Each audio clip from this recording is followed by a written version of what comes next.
So, yan po. Pagpasensya nyo na po ang itsura ko ngayon. My name is Ephraim Kawit. I am from Pasig 2nd, Pasig, Philippine State. And I am a businessman. And I was asked by Kuya Ryan to answer some of the questions that I have been given. I'm sorry, Kuya Ryan. It took a long time for me to get back to you. It's just that with this quarantine, there's a lot of uncertainties. And it's just hard adjusting to this new reality that we have right now. So yeah, without further ado, I am Brother Ephraim Kawit, and I am a businessman. I have started with this business siguro 2012 pa. But it's just more of a, for me, it's more of a career rather than traditional business where you have a lot of investments monetarily at first. But I don't know, it's just different. Pero anyway, pag-uusapan natin yan. So I am gonna answer some of the questions that I've been given here. First question is, entrepreneurs begin with visions or overall ideas for their business, and then they passionately pursue their vision.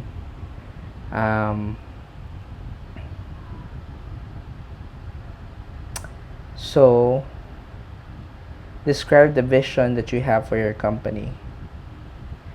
Okay, well, the vision that I have for my company when I started this, I wanted to be one of the best wedding provider of one of the best wedding videography in the country. That's when I started, and I started to learn the skill. I wanted to have like 70 to 100 clients a year. I wanted to be really busy doing weddings, because I think weddings is one of the most happiest moment in life of a person, and that deserved to have a wonderful documentation through the video. But for me, the vision, that was my vision, but the path going or moving towards that vision, yung akala mo nandun ka na, biglang magbabago eh. So the vision evolves from time to time. So how did you come up with the mission and vision of your company? Wala talaga akong mission and vision for my company, because it actually evolves all the time. I wanted my company to be able to provide me and my family enough so that we can eat, and I can put my children to school. We can have a home eventually of our own. Dito nga pala tayo sa ating studio. This is where I edit. So that's kind of like my vision. I wanted to have a company that provides for my needs and more, and eventually give people jobs. Akala ko yun yung mangyayari, pero iba yung nangyayari. It's just that the company is run by me and my wife, and I have my brother to help me, and that's it. And then the shooters, yung mga taong hina-hire ko, they are skilled individuals that are already good, who are shooting for other companies who are better than mine. So when I hire them, they have exquisite talent that they bring in the table, and I was able to utilize that to make my wedding videos really good. So marami kaming freelancers. Did you start your own business idea, or buy an established business, or buy a franchise? No. It was just a copied idea from one of my favorite videographer, Jason Magbanwa. It was in 2009. Napanood ko yung tinatawag nating same-day edit. He was the first one who ever did it here in the Philippines. I think he's the first one to ever did it really well all throughout the world, and he was legendary. I was moved in an instant with those wedding videos that he made, and I said, maybe I can be like him. Maybe I can be like the Jason Magbanwa of the church. It's a church, Mormon church.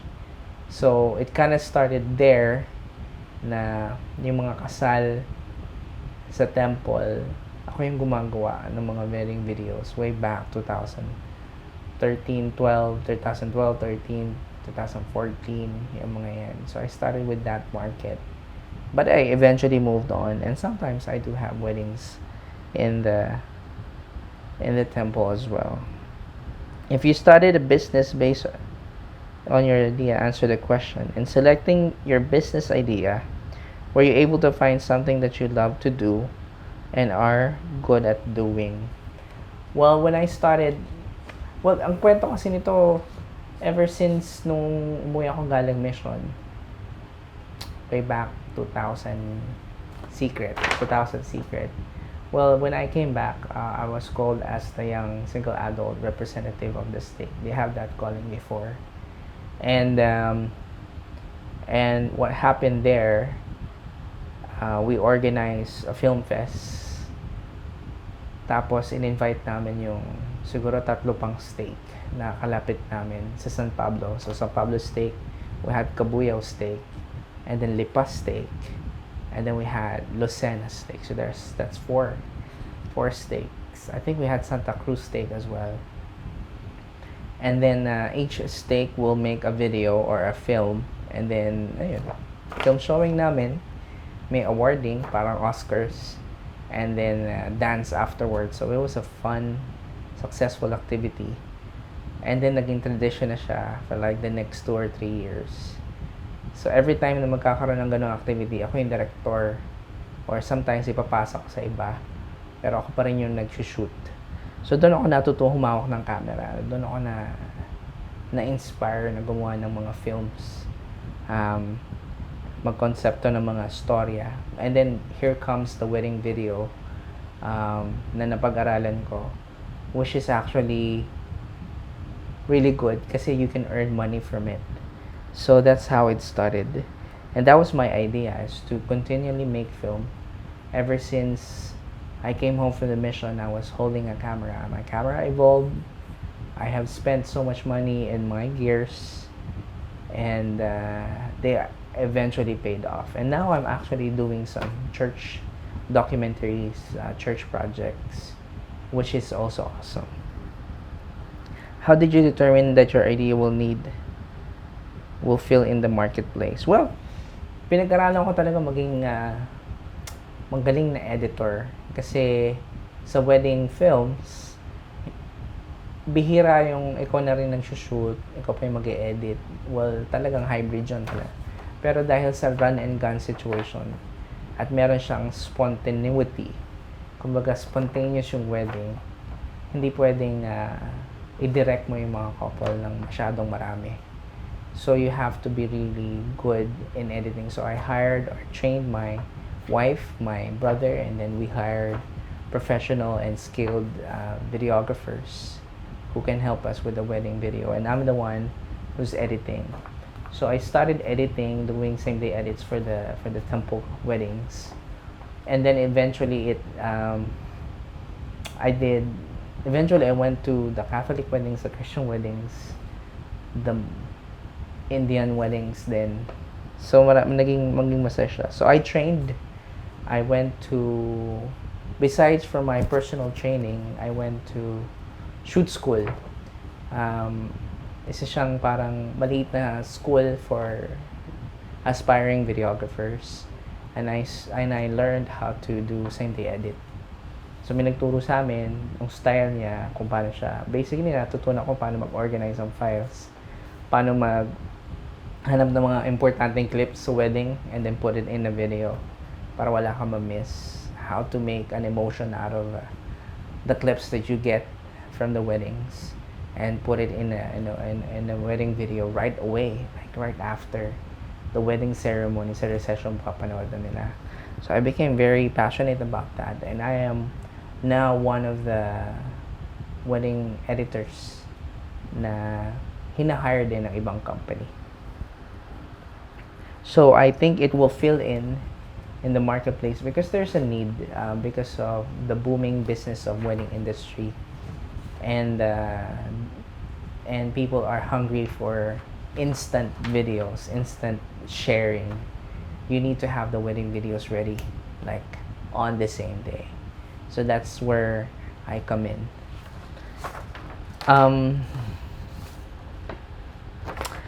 Next question: what are the advantages and disadvantages of owning your own business? Well, I start with the advantages. Advantages is that pag-establish na yung business mo, people will come to you. It's easier to market yourself, although you do your own marketing. I know a videographer who is also one of my friend. He spent a lot of money doing what do you call this? Yung mga bridal fairs. So yun, isa-isahin ko na lang. So you have your own time. People come to you because of your expertise. Yung kita mo, parang may dictate ka sa kita mo eh. The more you market, the more work you do, the more money you have. And mafe-feel mo talaga yun pag ikaw ay nagtamad, wala ka talagang kikitain or less yung kikitain mo. So that's the advantage of having your own business. You are also able to provide jobs for freelancers, for your family, and this is a trait or a skill that can be taught within the family. So talagang nagiging it evolves into a family business. And hawak mo yung oras mo. You don't have to work every day or you don't have to be out every day. Kung hindi ka nagsushoot, nag-edit ka sa bahay. Kung gusto mong maggising ng alas 8 ng umaga kinabukasan, okay lang. Gusto mong magising ng alas 12 ng tanghali, okay lang din, as long as tapos yung trabaho mo by the end of the day. So you don't have to really fight for that commute every day. Downside naman of having your own business, it's a 24-hour business. You have to answer inquiries, whether it be late nights, Saturday, weekends, except for Sunday. It requires dedication, passion. At least I think every other job naman would require that, but it requires more if you have a business to keep your business afloat. You really need to invest continually, hindi lang one time, big time. Like right here, I have lights here so that you can see me. I bought light there. Masyadong mahal. Lights cost like 5,000, 8,000. Batteries cost like 1,000 pesos each. Camera bodies cost like 70,000 to 150,000. Hindi pa siya yung pinakang pang cinema na napapanood mo sa mga pelikula. This is just for events. And lenses cost like 20,000 to 80,000. And you have your audio equipment, your tripods, your gimbals. And on top of that, you have to invest your time and skills, your time so that you can acquire the skills on how to use them properly. So it's a dedication, 24/7 dedication. Unlike na nagtatrabaho ka, 8 hours magtatrabaho ka sa office, pag uwi mo ng bahay, wala ka talaga iisipin kundi mag-Netflix or spend time with your family. Ako, when I spend time with my family, I still think of the work and we still talk about the work. I still answer inquiries and all that. Sorry, ang dami ko sinasabi. Researchers have associated many personality traits with successful entrepreneurship. Which of these describe you? Wala mang binigay na traits, for example, pero I think one of my traits is that I have the ability to evolve. This business or this industry requires extreme creativity sa shoot, extreme brain power. You have to have a vision kasi kailangan visuals yung papakita mo eh. So you should be able to tell a story using your art, and art evolves every day.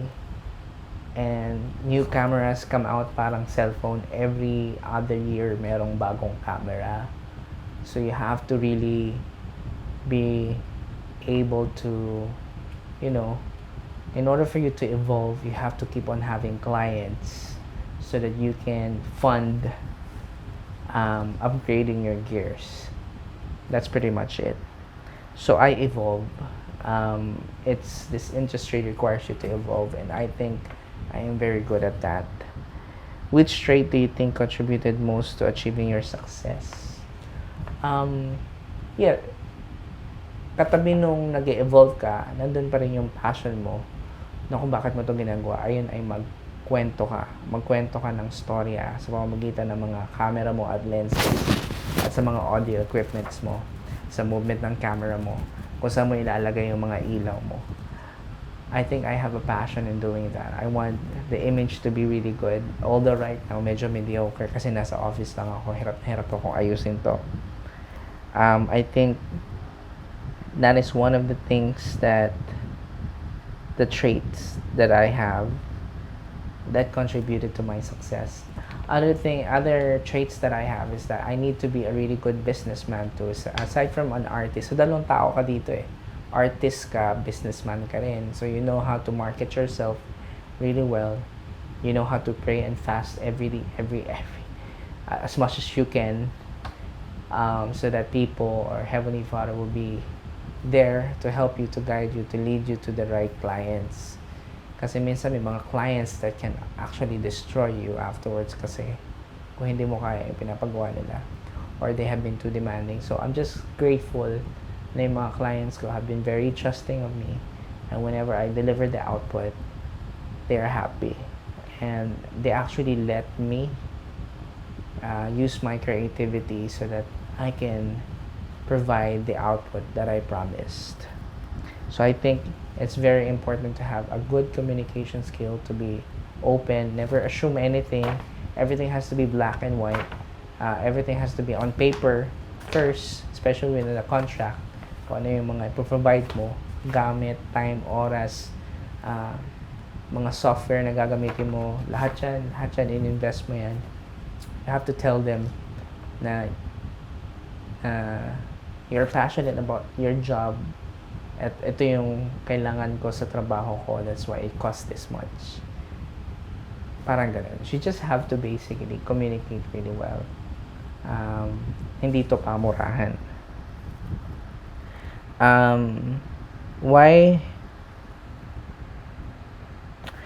Why the trait you selected contributed so much to your success? I think I've already explained that. Describe your typical work week schedule. Wow, parang ang tagal ko nang hindi naranasan yun ng quarantine. But my typical work week schedule is like Monday, Tuesday, Wednesday is more on I spent that mostly sa marketing and editing and talking to my clients. And pagdating ng Wednesday, Thursday, Friday, diyan nagkakaroon ng mga Friday, Saturday, diyan nagkakaroon ng mga weddings. Usually all going to the weekends. So every month, hindi naman siya pare-pareho. So actually I really prefer working with companies like asking me to make a marketing video, company profile video, a documentary. I prefer that even more now. It's just because there's less workload, more time to be creative, more communication.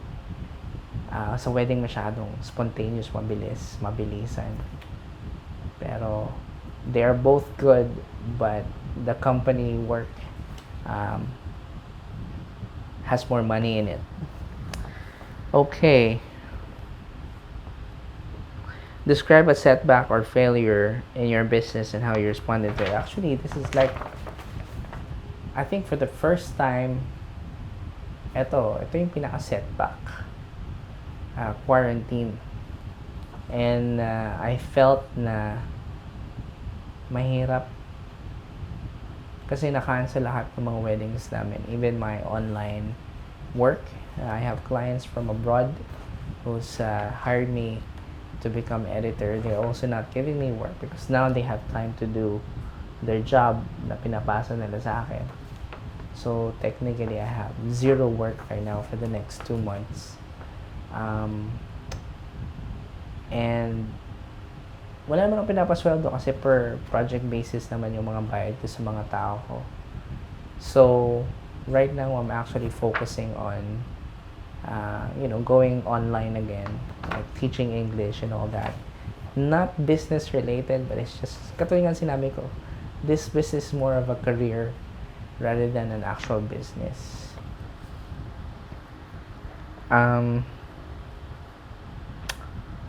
Did you ever take a class to enroll in a program that taught you how to start and run a business? Yes, Shoot School. Nandito sa Katipunan, Shoot School. You can check them out.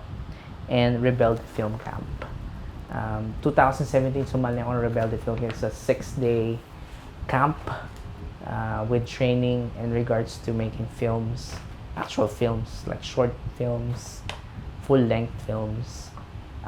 That experience is very, very important for me because it gave me more confidence.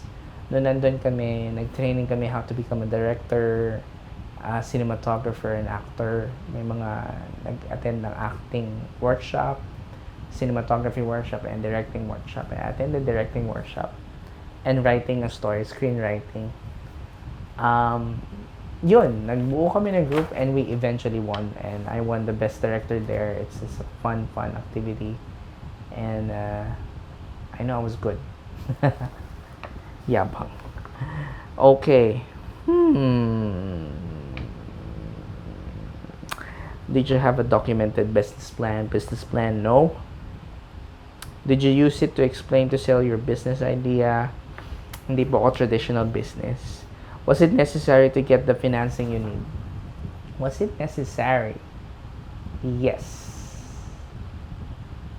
But since I started small, I only presented my business plan to my lola in Laguna, and she actually lent some money so that I can buy my first DSLR camera, Canon 550D, and I paid it off, and that was the start of everything. So I said, magaling ako dito, I'm gonna buy a camera, can you lend me money? And she said yes, because I told her that I could have a potential career or business out of it. So, yun. Snap on paper. Kasi lola mo lang naman yun. Pag bangko, yes.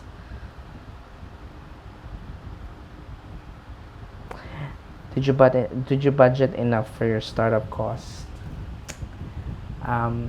It's hard to determine the time when I started, but I always go back when I had my first camera. Ayun lang, 30,000 pesos. Na may kasama na siyang lens. And eventually, I save up money to get another lens and a tripod. And I started working on simple jobs like weddings in the church. And they started paying me because of that. And then, ayun, iniikot ko lang yung business profit until na meron na kaming business. Whew, hirap nito. If no, what expenses do you plan to cash flow? Explain the procedure you followed to find financing to your business. Ayan, si Lola. Did your process take more or less time than anticipated? I think it took more time. It took quite a bit of convincing. What's the best advice you can give a person who is seeking financing for starting a new business?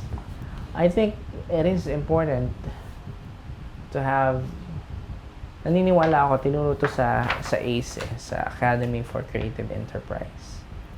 Although I wasn't able to fully, siguro kaya hindi ako nag-grow as much as I wanted to.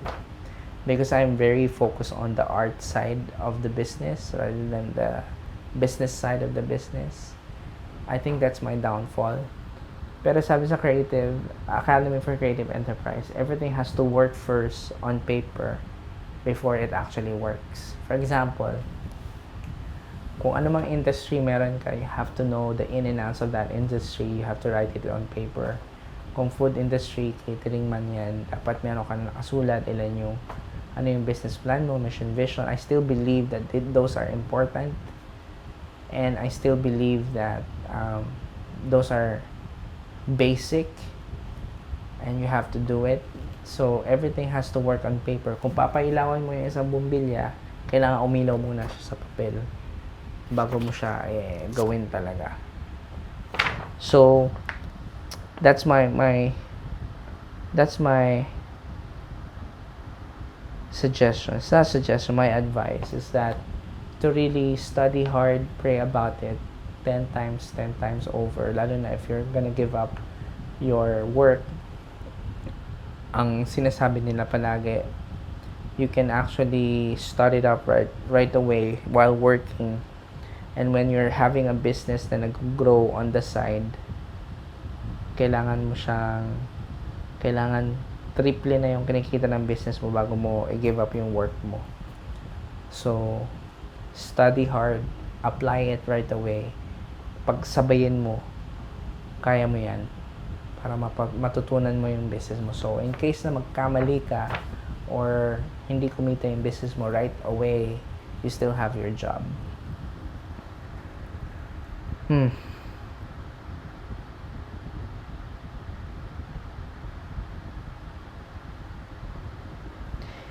It is also best to avoid yes/no question, as there was sort of, I don't really understand that.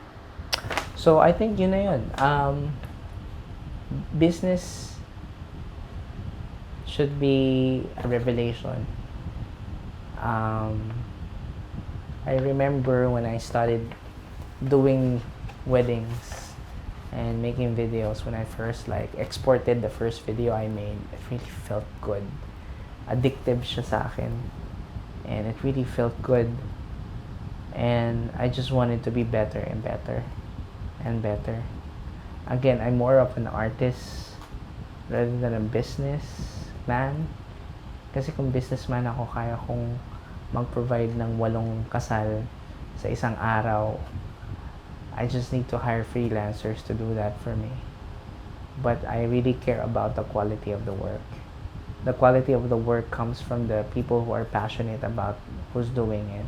There is a certain style that I wanted, and that is telling your story through the art that I have. I don't want to be intrusive. I want it to be really spontaneous. So kung papanood mo yung mga wedding videos ko, I don't have a massive effect, a very great introduction like yung mga mabibilisang transitions and all that, mga astig na may mga baril-baril pa. I don't use that. I tell the story as it is, and it has to be moving. Ayun yung gusto kong wedding video. And I focus on the art. And I don't consider myself successful right now because I'm still evolving. Marami pa kaming planong gustong gawin. And the business has been put aside quite a bit, but we're earning from it, and that's the good thing. We have been provided through that because of the talents that we have been given, and I know that it will just continually grow. So never be afraid to start now. If you have a little bit of knowledge and capacity to do so while you have your jobs, full-time jobs with you, start doing your business so you can learn the in and outs of the business and be ready to fail, because kahit magkaroon ng failure, you will be provided for still because you still have your job. So keep doing it. Yun lang po.